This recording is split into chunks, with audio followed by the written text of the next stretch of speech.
A new world. Zara pressed her face against the cold viewport, her breath fogging the glass as she stared out at the inky expanse of space. The distant stars glittered like diamonds against the endless black, a sight that never failed to fill the 12-year-old girl with wonder. She had spent her entire life aboard the colony ship Horizon, one of several vessels ferrying the last remnants of humanity to a new world. Earth, the ancestral home of their species, was now a barren husk, ravaged by war, pollution, and climate change.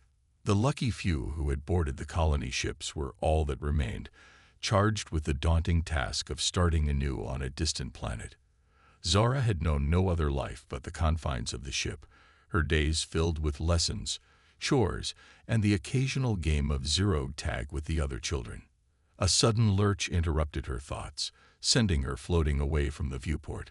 Alarms blared throughout the ship as Zara scrambled to grab onto a handhold. The intercom crackled to life, the voice of Captain Hawkins echoing through the corridors. "Attention all colonists, we are experiencing some turbulence. Please secure yourselves immediately. This is not a drill." Zara's heart raced as she pulled herself along the wall, heading towards the living quarters where she knew her parents would be. The ship shuddered violently, the metal groaning under the strain. She had never felt anything like this before, and fear gripped her as she wondered what could be happening. As she rounded the corner, she collided with her father, Marcus, who swept her into his arms. "Zara, thank God you're all right," he said, hugging her tightly. "We need to get to the escape pods." "What's happening, Dad?" Zara asked, her voice trembling. "We've hit an asteroid field," Marcus explained as he guided her through the chaos of panicked colonists. "The ship's been badly damaged. We have to evacuate."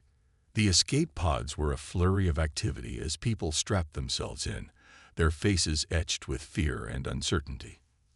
Zara's mother, Lena, was already in a pod, her arms outstretched as Marcus passed Zara to her.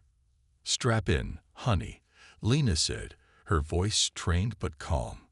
"Everything's going to be all right." As the pod sealed shut, Zara couldn't help but feel a sense of dread wash over her. She had never set foot on a planet before, let alone an unknown world. The pod shook as it launched, the blackness of space giving way to the fiery orange glow of re-entry. Zara squeezed her eyes shut, her hands gripping the harness tightly. After what felt like an eternity, the pod crashed onto the surface with a jarring impact. For a few moments, there was only silence, broken by the hiss of the pod's airlock releasing. As the door slowly opened, Zara felt the first touch of a cool, alien breeze on her skin. Sunlight streamed in, brighter and more vibrant than anything she had ever seen on the ship. Tentatively, Zara stepped out of the pod, her boots sinking into the soft, green moss that carpeted the ground. Towering trees with silver leaves stretched up to a lavender sky, their branches swaying gently in the wind. Zara's eyes widened as she took in the breathtaking beauty of the alien world. Other pods had landed nearby, colonists emerging with a mix of awe and trepidation. Despite the circumstances, Zara felt a thrill of excitement. This was what they had been preparing for her entire life, a new world to explore and make their own. As the survivors gathered together, Captain Hawkins emerged from his pod, his face grim. "Listen up, everyone," he called out. "We've lost contact with the Horizon, and many pods are unaccounted for." A murmur of fear rippled through the crowd. "But we can't let that stop us. We'll need to scout the area, establish a camp, and try to locate other survivors. Stay close and stay alert. We don't know what kind of dangers this planet might hold." Zara looked up at her parents, seeing the determination in their eyes. They had trained for this, prepared for the worst.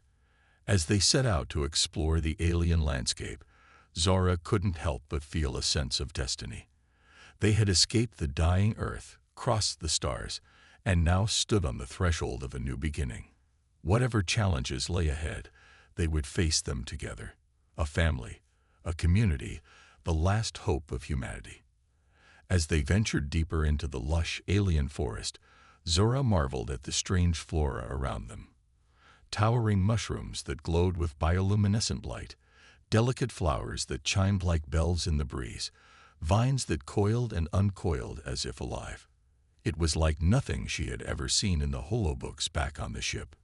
Just as she was about to call out to her parents to show them a particularly interesting plant, a deep, guttural sound echoed through the trees. Everyone froze, eyes wide with fear. What was that? Someone whispered. The sound came again, louder this time, followed by the unmistakable snap and crack of wood splintering. Something large was moving through the forest, and it was coming their way. Everyone, stay calm, Captain Hawkins ordered, his hand resting on his sidearm. We don't know if it's hostile. Zora's heart raced as a massive creature emerged from the tree line, its form like something out of a nightmare. It stood at least 15 feet tall, its body covered in dark, armored scales. 6 eyes blinked along its elongated head, and twin rows of razor-sharp teeth glistened in its gaping maw. But the most terrifying aspect was the long, bladed claws that tipped each of its 4 powerful arms. Screams erupted from the colonists as they scrambled back, some reaching for weapons while others cowered in fear. The creature roared, the sound deafening as it reared up to its full height. Zara stood frozen, her mind struggling to comprehend the monstrous alien that towered before them. But just as the creature took a step forward, it stumbled, a pained whine escaping its throat. Zora blinked, her fear momentarily replaced by confusion. As she looked closer, she could see a dark, viscous liquid seeping from a gash on the creature's flank. It was wounded. Captain Hawkins had his weapon trained on the beast, his finger tense on the trigger. "Get back," he shouted. "That thing's injured. It could lash out at any moment." But Zara barely heard him, her attention fixed on the creature's eyes. Beyond the initial terror, there was something else in those dark, alien orbs. Pain, fear, and a desperate plea. In that moment, Zara made a choice that would change the course of their fate on this new world. Before anyone could stop her, Zara stepped forward, her hands held up in a gesture of peace. "Wait," she cried out. "Don't shoot. It's hurt, can't you see?" "Zara, get back here," her mother screamed, her voice raw with panic. But Zara kept walking, slowly, steadily, never breaking eye contact with the creature. "It's okay," she said softly, though she wasn't sure if she was trying to reassure the alien or herself. "We're not going to hurt you." The creature let out a low, rumbling growl, its claws flexing as it regarded Zora warily. Swallowing her fear, Zora reached for the medical kit at her belt, standard issue for all colonists. "You're hurt," she said, keeping her voice calm and soothing. "I can help you." She held up the kit so the creature could see it clearly. For a heart-stopping moment, the alien stared at her, unmoving. Then slowly, incredibly, it lowered itself to the ground with a pained huff. Zara let out a breath she hadn't realized she'd been holding. She could feel the eyes of the other colonists on her, their astonishment palpable as she approached the injured creature. Her hands shook slightly as she opened the kit, pulling out antiseptic spray and wound sealant. The creature watched her every move as she tended to its injury, its eyes never leaving her face. "You're going to be okay," Zora murmured as she worked. "We're not so different, you and I. We're both just trying to survive on this new world." As she finished applying the last of the sealant, the creature let out a low, rumbling purr. Slowly, it pushed itself up, towering over Zora once more. But there was no aggression in its posture now, only a wary curiosity. The colonists watched in stunned silence as the creature regarded Zora for a long moment. Then with a final, almost grateful huff, it turned and lumbered back into the forest, disappearing into the alien foliage. In the quiet that followed, Zara turned to face her fellow survivors, a small, triumphant smile on her face. "See," she said softly, "we don't have to be afraid. This is our new home, and we're not alone here." As the colonists slowly gathered around her, their fear giving way to cautious wonder, Zara knew that this was only the beginning. They had so much to learn about this strange, beautiful world and the beings that called it home. But with compassion, understanding, and a willingness to embrace the unknown, they just might find a way to thrive. And so, on the very first day of their new life on an alien world, a young girl named Zara took the first step towards a future of coexistence and discovery. The path ahead would be filled with challenges and wonders beyond their wildest dreams. But one thing was certain: the last hope of humanity had found its home among the stars. First contact. The days turned into weeks as the colonists worked tirelessly to establish a foothold on their new world. They salvaged what they could from the escape pods, building simple shelters and gathering what edible plants they could find. Zara often found herself on the outskirts of the camp, her eyes always drawn to the alien forest that stretched out before her. She couldn't stop thinking about her encounter with the wounded creature, the way it had looked at her with such raw, desperate emotion. She knew there was more to this world than what they could see, secrets waiting to be uncovered. One morning, as the lavender sky began to lighten with the first rays of the alien sun, Zara slipped away from the sleeping camp. She had a pack slung over her shoulder, filled with supplies: food, water, a medical kit, and a small handheld scanner. She knew it was risky to venture out alone, but the call of the unknown was too strong to resist. As she trekked deeper into the forest, the trees seemed to close in around her, their silver leaves shimmering in the growing light. Zara marveled at the way the world seemed to come alive around her. Strange, bird-like creatures trilled in the branches above, while small, furry animals scampered across the forest floor. She was so engrossed in her surroundings that she almost didn't notice the trail of broken branches and trampled undergrowth that lay before her. It looked as though something large had passed through recently, leaving a clear path through the dense foliage. Zara's heart raced as she followed the trail, her scanner held out before her. She knew it was foolish to hope, but part of her couldn't help but wonder if it was the same creature she had encountered before. The trail led her to a small clearing, the ground covered in soft, blue moss, and there, lying in the center of the glade, was the creature. Zara's breath caught in her throat as she took in the sight of the massive, scaled beast. It was curled in on itself, its breathing labored and shallow. As Zara stepped closer, the creature's eyes snapped open, fixing on her with an intense, unwavering stare. Zara froze, suddenly aware of how small and vulnerable she was in comparison. But as she looked closer, she could see the pain and exhaustion etched into the creature's face. "It's okay," she said softly, setting her pack down on the ground. "I'm here to help." The creature let out a low, rumbling growl, but made no move to attack as Zara approached. She could see now that its wound had reopened, dark blood seeping through the makeshift bandage she had applied weeks before. With gentle, careful movements, Zara set to work cleaning and redressing the injury. The creature watched her silently, its eyes never leaving her face. As she worked, Zara found herself talking softly, her voice a soothing murmur in the quiet of the glade. "You're not so scary, are you?" she said, a small smile tugging at her lips. "I bet you're just misunderstood. People always fear what they don't understand." To her surprise, the creature let out a soft huff, almost as if it understood her words. Zara paused, her heart skipping a beat. Can you understand me?" she asked, hardly daring to hope. There was a long moment of silence, broken only by the gentle rustling of leaves in the breeze.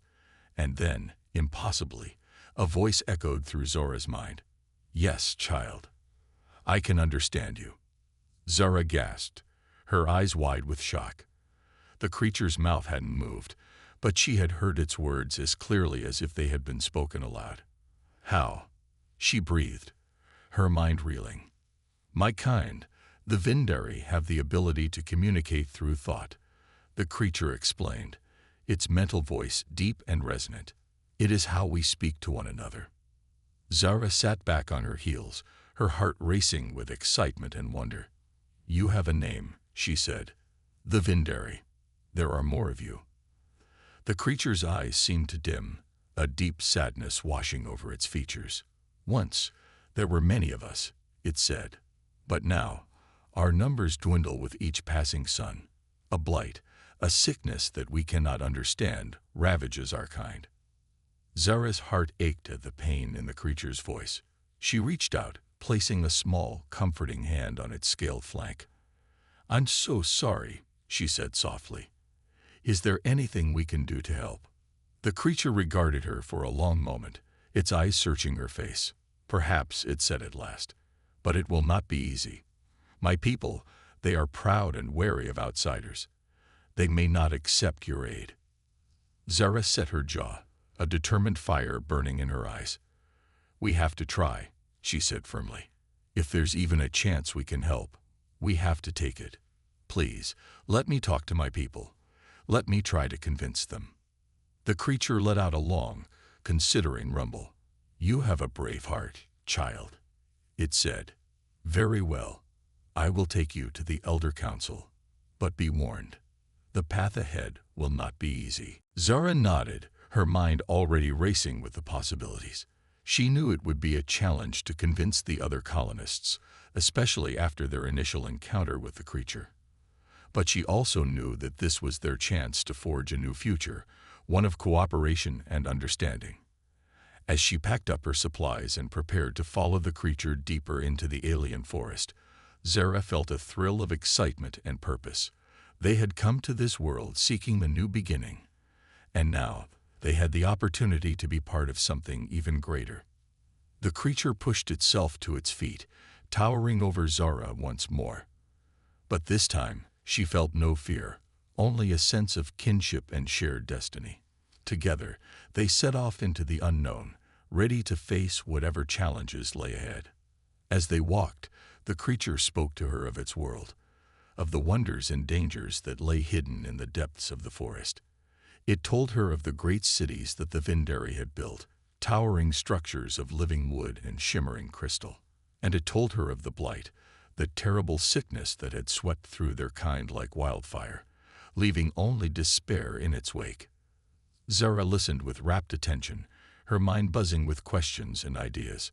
She couldn't help but draw parallels between the Vindari's plight and the fate of her own species. Both had faced extinction, both had been forced to adapt and survive against impossible odds. As the sun began to set, painting the sky in shades of violet and indigo, they reached the edge of a vast, shimmering lake. The creature paused, its eyes scanning the shoreline. "We are close," it said, its mental voice tinged with anticipation and trepidation.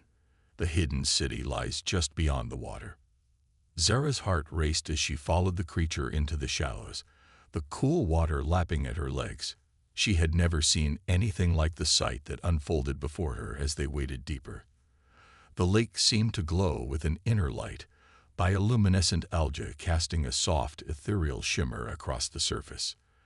And then, as they rounded a bend, the city came into view. It was like something out of a dream, a vast, sprawling metropolis of twisted, organic towers and shimmering, crystalline domes.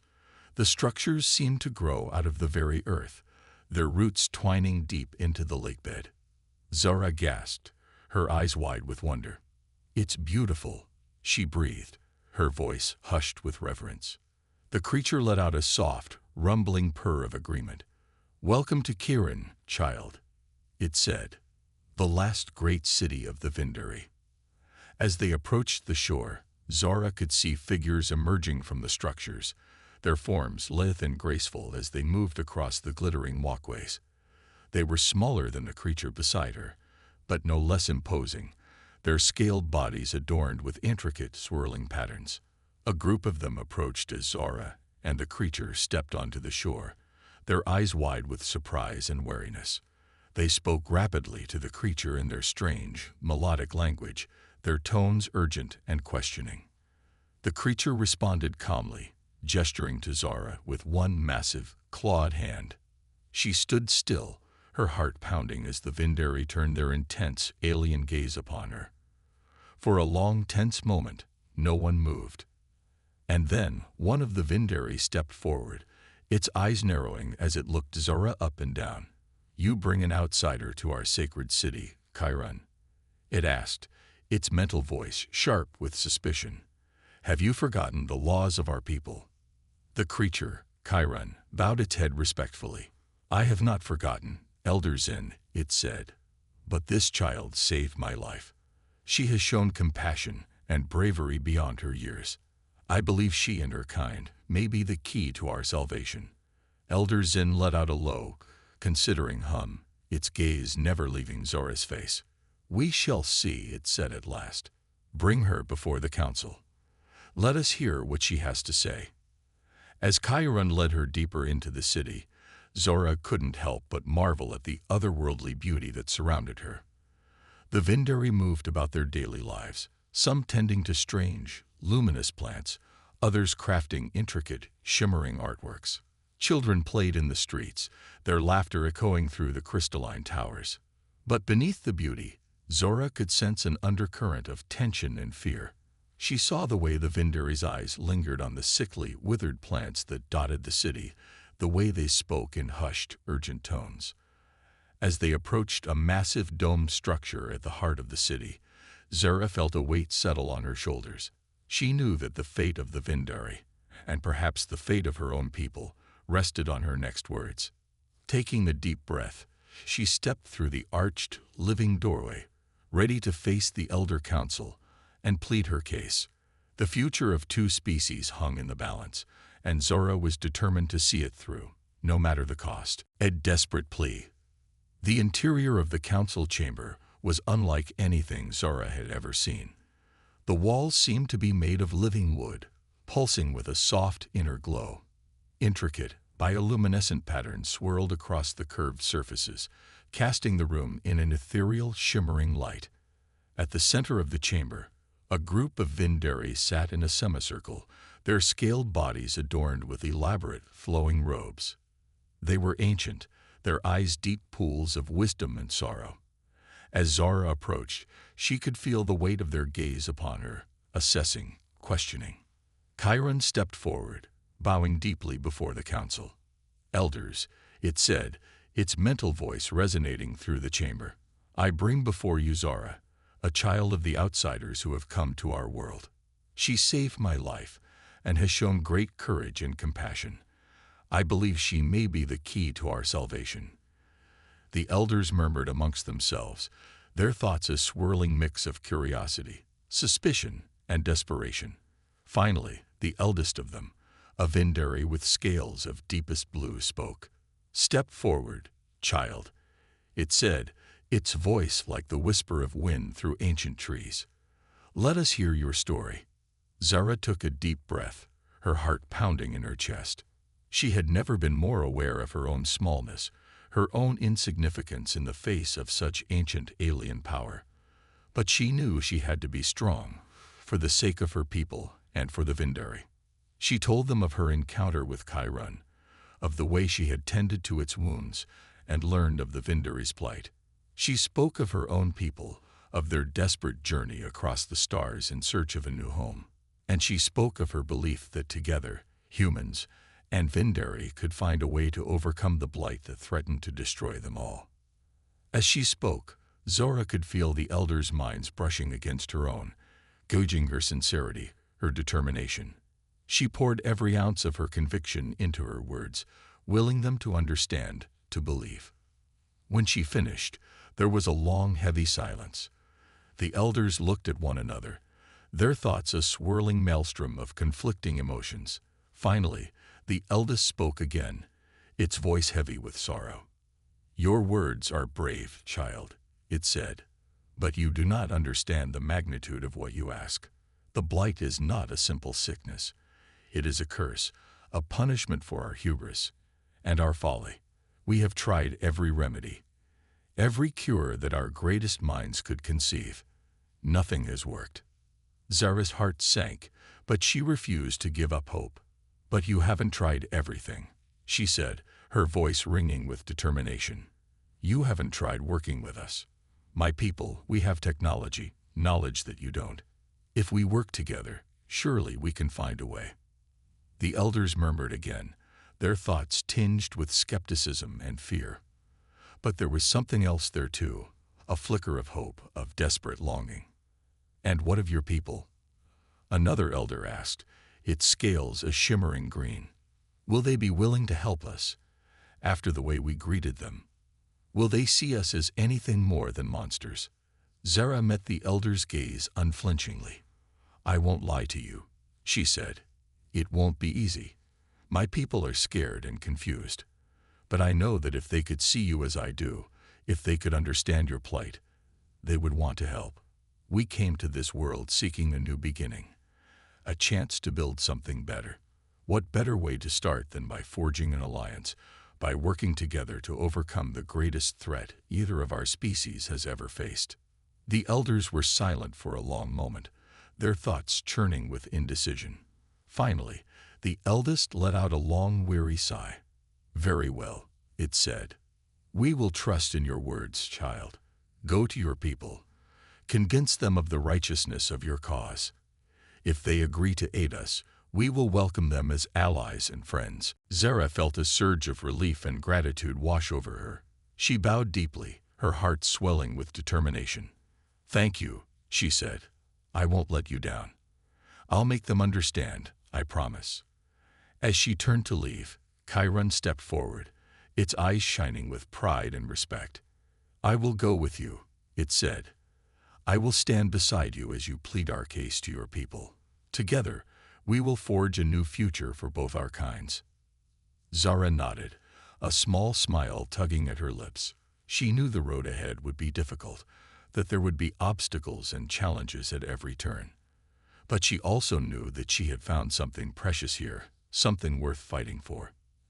As they emerged from the council chamber into the shimmering bioluminescent city, Zara felt a renewed sense of purpose settle over her.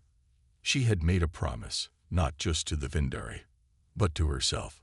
She would see this through, no matter the cost. Together, she and Chiron set off toward the human encampment, ready to face whatever trials lay ahead.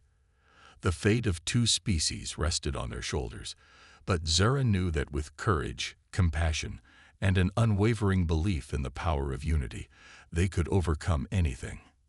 As they trekked through the alien forest, Zara's mind raced with the enormity of the task before her. She knew that convincing the other colonists to trust the Vindari would be no easy feat.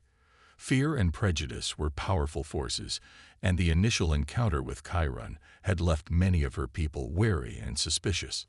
But Zara also knew that beneath that fear lay a deep, unshakable core of human resilience and adaptability. They had crossed the vast emptiness of space, had left behind everything they knew in search of a new beginning. Surely, if they could do that, they could find a way to open their hearts and minds to the possibility of an alliance with the Vindari. As the human encampment came into view, Zara felt Chiron tense beside her. She could sense its trepidation, its fear of rejection and hostility. She reached out, placing a comforting hand on its scaled flank. "It's going to be okay," she said softly. "I won't let them hurt you. We're in this together, remember." Chiron let out a low, rumbling purr of gratitude, its eyes shining with trust and affection.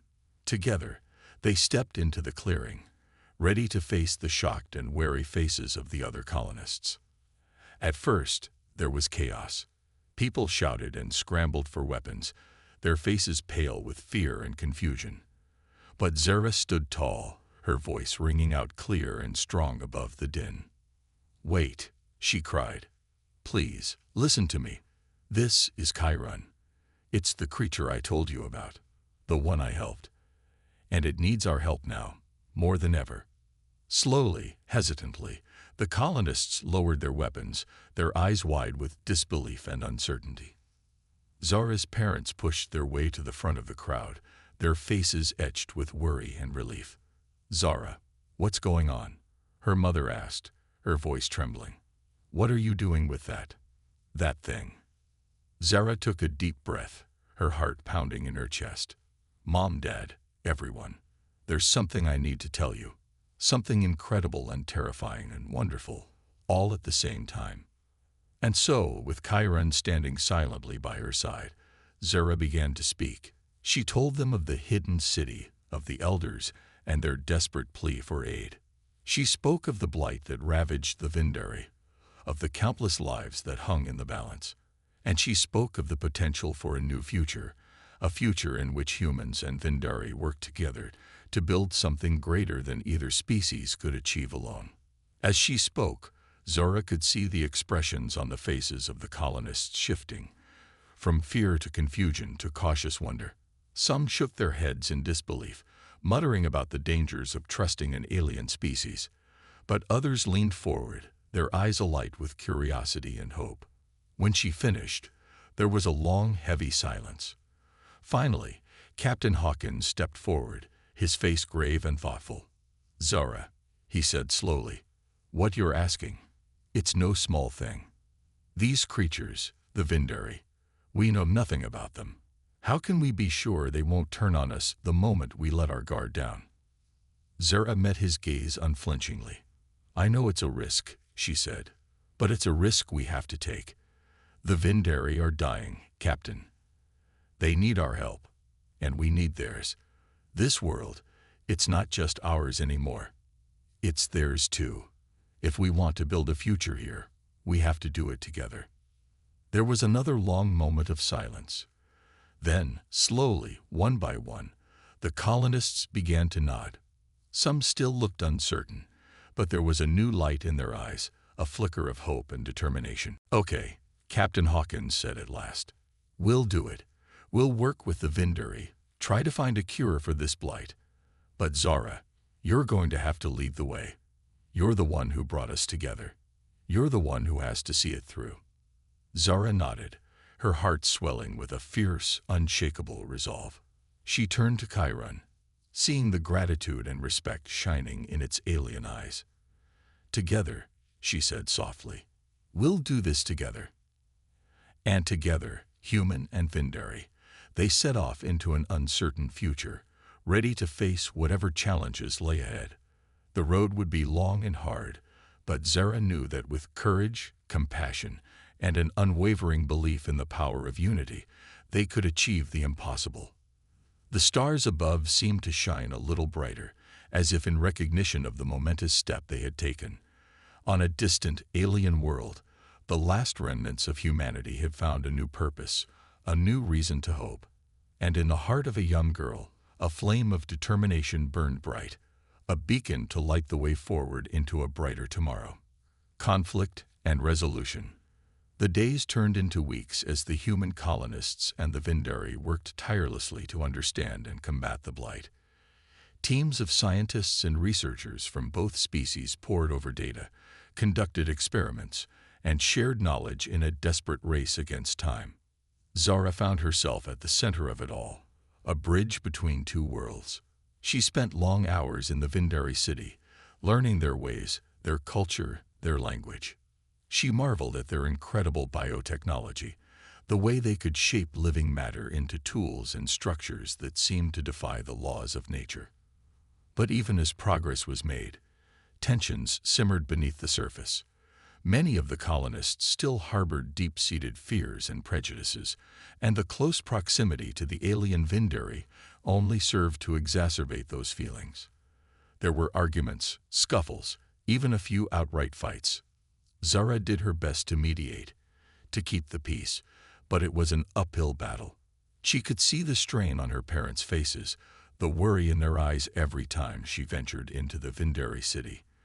They feared for her safety, feared that she was getting too close to a species they still didn't fully understand or trust. Matters came to a head one evening, as Zora was preparing to head back to the city after a long day of work. Her father confronted her, his face etched with concern and frustration. "Zora, this has to stop," he said, his voice tight with emotion. "You're spending too much time with them, with those creatures. It's not safe." Zora felt a flare of anger and defensiveness rise up in her chest. "They're not creatures, Dad," she said, her voice sharp. "They're people. Intelligent, caring, wonderful people who need our help. I thought you understood that." Her father sighed, running a hand through his graying hair. "I'm trying to understand, Zora. I really am. But you have to see it from our perspective. We came here to start a new life, to build a future for humanity. How can we do that if we're constantly looking over our shoulders, wondering if our so-called allies are going to turn on us at any moment? Zara took a deep breath, forcing herself to stay calm. Dad, I know it's hard. I know it's scary, but we can't let fear control us. The Vindari aren't our enemies. They're our friends, our partners in this new world. If we turn our backs on them now, we're not just dooming them to extinction. We're dooming ourselves to a future of isolation and mistrust. Her father was silent for a long moment, his eyes searching her face. Finally, he let out a long, weary sigh. I hope you're right, Zara, he said softly. I really do. But I need you to promise me something. Promise me that you'll be careful, that you won't let your guard down. I can't lose you, not after everything we've been through. Zara felt a lump form in her throat, tears stinging at the corners of her eyes. She stepped forward, wrapping her arms around her father in a tight embrace. I promise, Dad, she whispered. I'll be careful, but I won't give up on them. I can't. As she set off towards the Vindari city, Zara's mind was a whirlwind of emotions. She knew her father's concerns were valid, that the road ahead would be fraught with challenges and setbacks. But she also knew, with a certainty that went beyond mere faith or hope, that this was the right path. That the future of both their species depended on their ability to work together, to find common ground in the face of overwhelming odds. When she arrived at the city, Zara was surprised to find Chiron waiting for her at the entrance, its face grave and troubled. Zara, it said, its mental voice heavy with worry. There's been a development. The elders have called an emergency meeting of the council. They're saying that the blight is spreading faster than we thought. That if we don't find a cure soon, it may be too late. Zara felt a chill run down her spine, a sense of dread settling in the pit of her stomach. She followed Chiron to the council chamber, her heart pounding in her chest. Inside, the elders were gathered, their faces etched with a despair and desperation she had never seen before. The situation is dire, the eldest said, its voice heavy with sorrow. Our greatest minds have worked tirelessly, but still the blight advances. If we do not find a solution within the next lunar cycle, our city, our people, will be lost. Zara stepped forward, her voice ringing out clear and strong in the shimmering chamber. We can't give up, she said, her eyes blazing with determination. We've come too far, learned too much. There has to be a way. We just have to keep looking, keep fighting. The elders murmured amongst themselves, their thoughts a swirling mix of fear, doubt, and the faintest glimmer of hope. Finally, Chiron spoke, its mental voice firm and resolute. Zara is right, it said. We cannot surrender to despair, not now. We have the knowledge of two species, two worlds, at our disposal. If we work together, if we pool our resources and our wisdom, I believe we can find the answer we seek. There was a long, heavy silence. Then, slowly, the elders began to nod, their eyes shining with a renewed sense of purpose. Very well, the eldest said. We will redouble our efforts, work day and night if we must. But Zara, we will need your help, now more than ever. You must convince your people to do the same, to put aside their fears and join us in this final push. Zara nodded, her heart swelling with a fierce, unshakable resolve. I will, she said. I'll make them understand what's at stake. I'll make them see that this is our fight too, that we're all in this together. As she turned to leave, Chiron placed a gentle hand on her shoulder, its eyes shining with gratitude and respect. Thank you, Zara, it said softly, for everything. We would not have made it this far without you. Zara smiled, a small, determined smile that held the weight of worlds. We're not done yet, she said. We've still got work to do. And with that, she set off back towards the human encampment, ready to face whatever challenges lay ahead. She knew it wouldn't be easy, that there would be resistance and fear and doubt at every turn. But she also knew, with a certainty that went beyond mere words, that they would find a way. that the future of both their peoples depended on it. As she walked beneath the alien stars, Zara felt a sense of purpose and destiny settle over her, like a mantle of light. She had been chosen for this, she realized, chosen to be the bridge between two worlds, to lead them forward into a brighter tomorrow. And lead them she would, with every ounce of courage and compassion and determination in her heart. For the sake of her family, her friends, and the countless lives that hung in the balance, she would see this through to the end, no matter the cost. A new alliance. The next few weeks passed in a blur of activity, as humans and Vindari alike threw themselves into the search for a cure with a renewed sense of urgency. Zara was at the forefront of it all, working tirelessly to coordinate efforts, share knowledge, and keep spirits high in the face of daunting odds. It wasn't easy. The blight was a complex, insidious thing, and every time they seemed to make progress, a new obstacle would arise to block their path. There were setbacks, failures, moments of crushing disappointment that left even the most stalwart among them questioning whether they could really succeed. But Zara refused to give up. She poured every ounce of her energy, her intellect, her sheer stubborn will into the fight. She spent long hours in the lab, poring over data, running simulations, testing theory after theory. She pushed herself to the brink of exhaustion, driven by a fierce, unshakable belief that they could do this, that they could save not just the Vindari, but themselves as well. And slowly, inch by painful inch, they began to make progress. A breakthrough here, a new insight there, small victories that gradually began to add up to something more. The Vindari's vast knowledge of biotechnology, combined with the humans' expertise in genetics and molecular biology, started to yield results that even the most skeptical among them couldn't deny. It all came to a head one fateful night, as Zara and a team of Vindari and human scientists worked feverishly in the central laboratory of the city. They had been at it for hours, testing a new compound that showed promise in slowing the spread of the blight. The air was thick with tension and anticipation as they waited for the results of the latest trial. And then, just as the first rays of the alien sun began to peek over the horizon, they saw it. The blight, which had been steadily consuming a sample of Vindari tissue, began to recede, slowly at first, then faster and faster, until it had disappeared entirely, leaving healthy, vibrant cells in its wake. For a moment, there was stunned silence. Then, a cheer went up, a cry of joy and relief, and pure, unbridled elation. They had done it. They had found the cure. The news spread like wildfire, rippling out from the city to the human encampment and beyond. Everywhere Zara went, she was greeted with tears of joy, with hugs and laughter, and an outpouring of gratitude that left her feeling humbled and awed. The elders called a great celebration, a festival of light and life that filled the city with music and dance and shimmering bioluminescent beauty.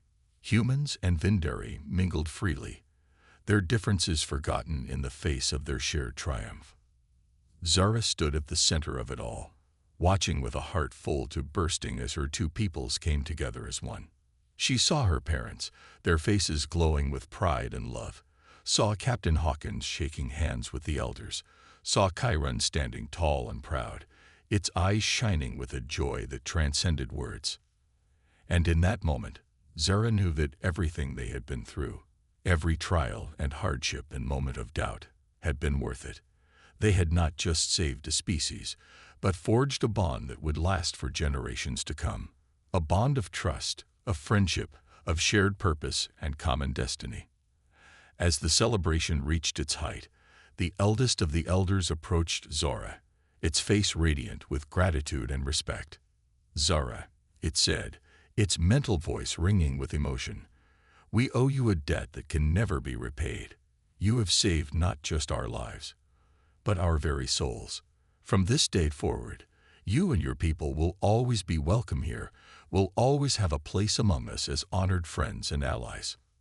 Zara felt tears welling up in her eyes, a lump forming in her throat. She bowed her head, humbled beyond words. "Thank you. she said softly. But it wasn't just me. It was all of us working together, human and Vindari, side by side. That's the real miracle here, the real gift.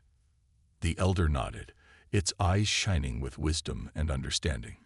Indeed, it said, and it is a gift that we must nurture and protect, now and always.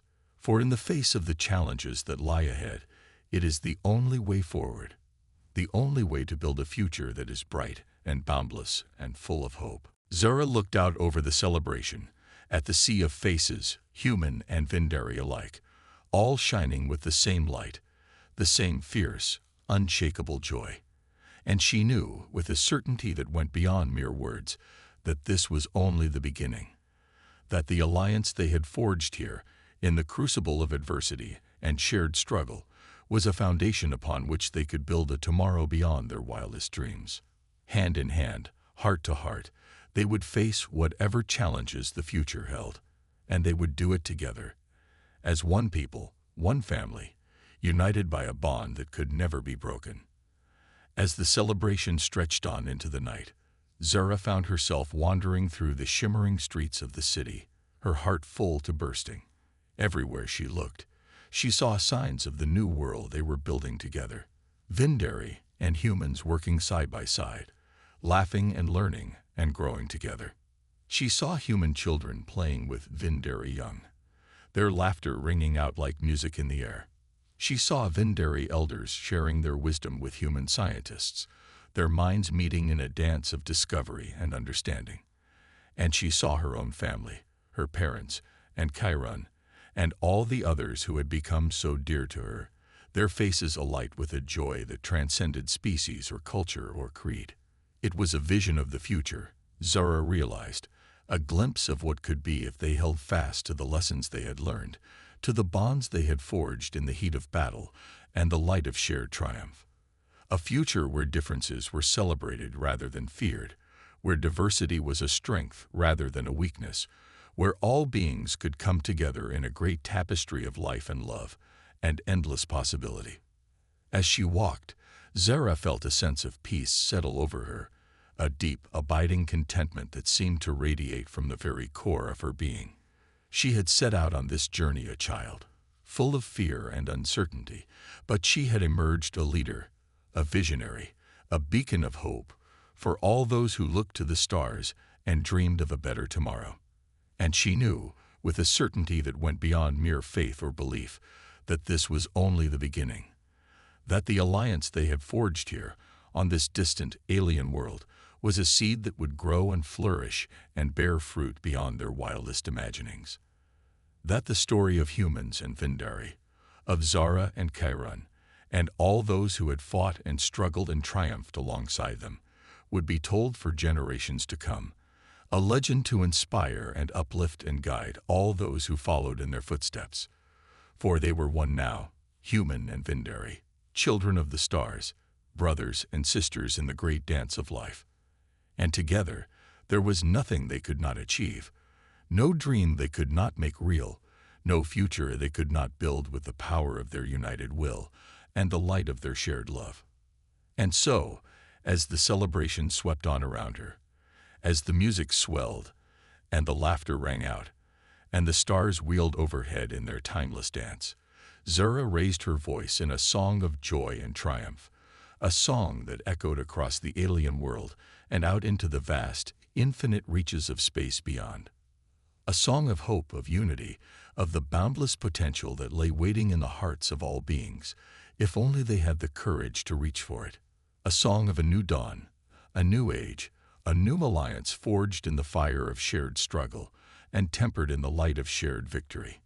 A song of the future, bright and bold and beautiful, stretching out before them like a promise, like a dream, like a vision of all that could be and all that would be, if only they held fast to the bonds that united them, now and always.